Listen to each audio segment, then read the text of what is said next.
Hello, my name is Dennis Keene. I have demonstrated the mechanical inefficiency of an internal combustion engine with this device behind me, and I had some drawings, and I added that to the second video. Now I have a third video of an engine or motor that I drew up years and years ago, and it's absolutely unique. That doesn't mean it's better or not better. It's just unique, and I thought I would share it with the world. I have no reason not to. So we'll get started. All right. So this is a steam engine, believe it or not. And how it works is these have become the piston. And they're attached to a hub, and inside the hub, this is two-sided. So this is what is known as an overrunning clutch. So if this is turning in this direction, the ramp will bind on the rollers and turn this piece in that direction. So what you have to have is one of these overrunning clutches on both sides. So one goes this way and that way, so you have steam generated from here to drive this side, and from here to drive that side. So it is always being driven twice at the same time.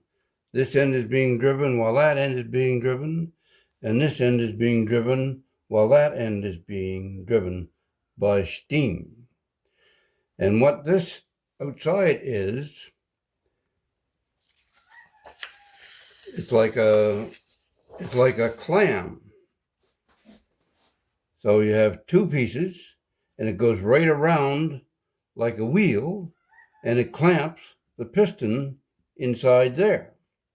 And then your overrunning clutches are out here. And the only way you can make it work is you have to have a counter shaft.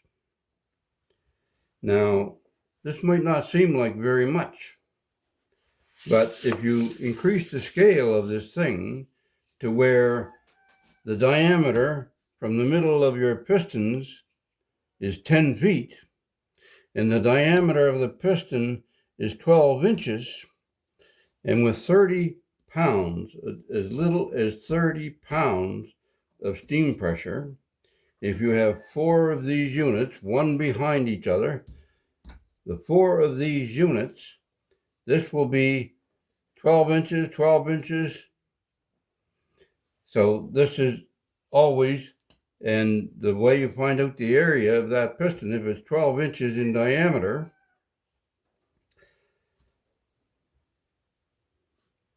so the radius of that is 6 inches. 6 times 6 is 36, times 3.14 will give you your square inches, and you double that, and you go 8 times that, and then you put in your 30 foot-pounds of pressure to torque, and then you add the 5 feet of moment arm that you have from here to here, and what you will discover is that with 30 foot-pounds of steam pressure in here and in here, that with the four units, you will wind up with a turning force of 135,000